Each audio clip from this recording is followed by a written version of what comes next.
couple months ago, I made a video addressing TikTok sweetheart and highly sought-after dinner guest Dan McClellan and his claim that Yahweh was defeated in battle. Now, Dan has responded to my critique recently, so this is going to be my rebuttal to him. All right, let's see it.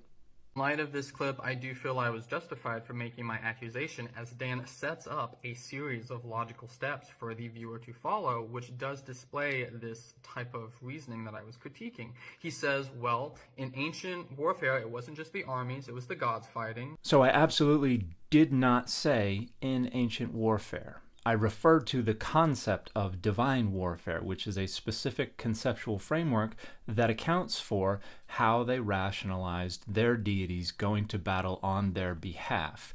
Usually it was deity against deity, and we see this, for instance, in the Ark narrative, where Adonai's divine image is in the Philistine temple and does battle with the Philistine divine image. However, that follows after the loss of the divine image, the Ark of the Covenant, to the Philistines, because Adonai abandoned them and did not go to war on their behalf. So usually when they lost, they did not appeal to the concept of divine warfare. They appealed to the notion that Adonai abandoned them, or that Adonai simply allowed them to lose, or they appealed to the notion that Adonai was the one who manipulated the other nation's army to come and invade or attack. So they used a different conceptual framework that was not the concept of divine warfare.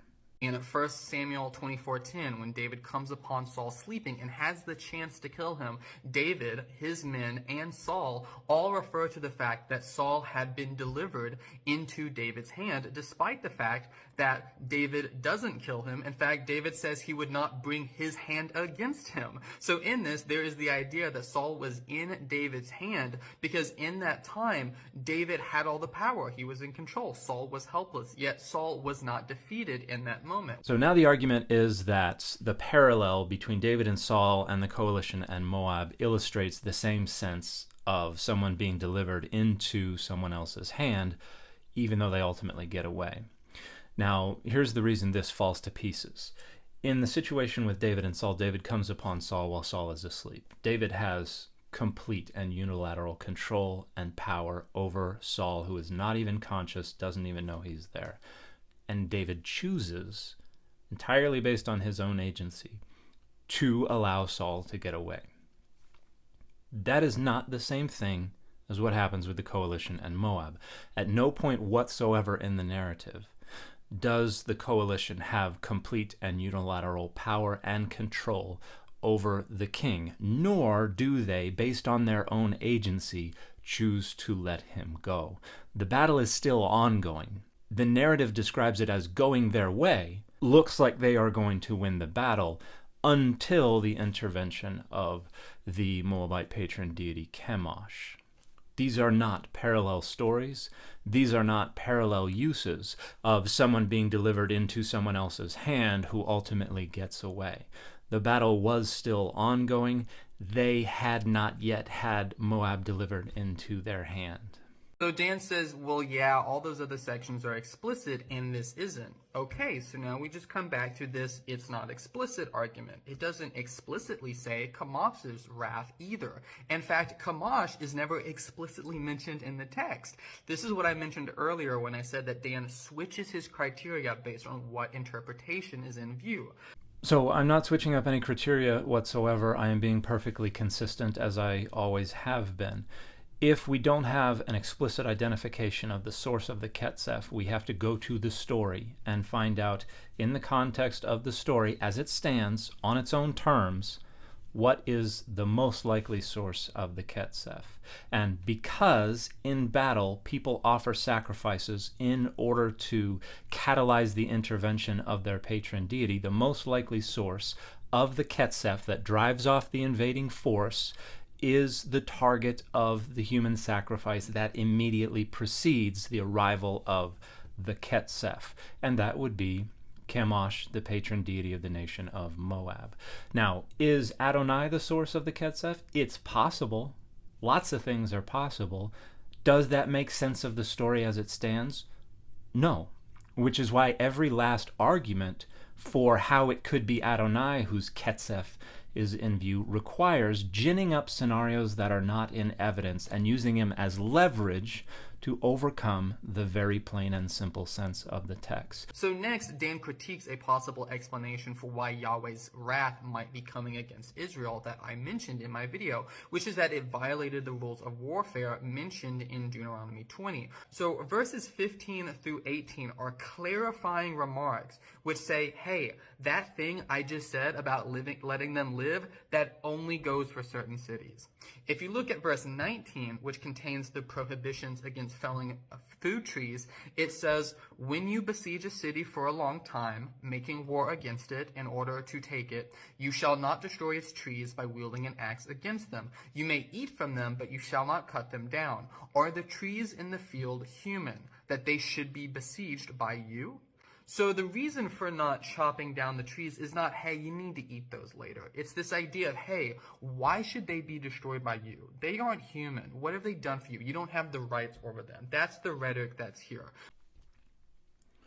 No, that's absolutely not the rhetoric here, and there are two ways that we know that for sure. The first is that verse 20 is there, and verse 20 says, if a tree doesn't produce fruit, chop it down, use it to build your siege works. The other reason is that the text explicitly says the reason is that you need to eat from them. Immediately after the injunction on chopping down trees that bear fruit, it says, Ki mimenu tochel, because from them you will eat. And then we get this clause that is actually rather complicated Hebrew. It can be translated in a variety of different ways, but literally it says, is a man a tree of the field to go from before you in siege? And so it's not clear exactly what's going on there, but the tree of the field does not specify only fruit trees. But if it's saying, hey, we got to treat every tree of the field like a human being and be nice to it while we go commit genocide against this city, then verse 20 wouldn't be there. So that is not the rhetoric that is here. Now, the argument about the division of Deuteronomy 20 is technical and has a degree of judgment to it. I'm not interested in getting deep into the weeds in that, but it's not really very relevant to the argument anyway, because in that original video I said there were two reasons this is problematic. The first one is that it presupposes univocality. And even if we do accept this argument that this was an injunction on cutting down trees for any siege that is being laid against any city anywhere, it's not clear that that is in view in 2 Kings 3. In fact, I would argue that it didn't even exist when 2 Kings 3 was written. The first argument to make is that if the author of 2 Kings 3 is trying to cue the audience to this prohibition on cutting down trees and say, this is why suddenly somebody's going to get angry and it's probably Adonai. It doesn't say anything about fruit-bearing trees. It says every good tree. And that can include fruit-bearing trees, absolutely. It can also include non-fruit-bearing trees, such as trees that are good to build siege works. So it is vaguely describing both things that would be prohibited and things that would not be prohibited. So if the author is trying to cue the reader to what is upsetting the God of Israel, they're doing an awful job of it. And the other issue is that Deuteronomy 20 had not yet been composed when the story of 2 Kings 3 was written. This is the academic consensus, and folks like Sweeney in his commentary and others point out that Deuteronomy 20 is a piece of legislation that is coming later on, that 2 Kings 3 is a very early narrative that is preserved in the later Deuteronomistic literature, but predates the composition of the legislation of Deuteronomy 20. So even if we do grant that Deuteronomy 20, 19, and 20 are referring to the trees of cities beyond the land of Canaan, that doesn't mean that the author of 2 Kings 3 has that in mind. Absolutely nothing in the narrative suggests that the author is trying to cue you to that legislation. That is just another attempt to try to gin up some kind of argument that allows you to sidestep the plain and clear meaning of the text, which is that Kemosh intervened because of the human sacrifice and drove off the invading coalition, frustrating the prophecy.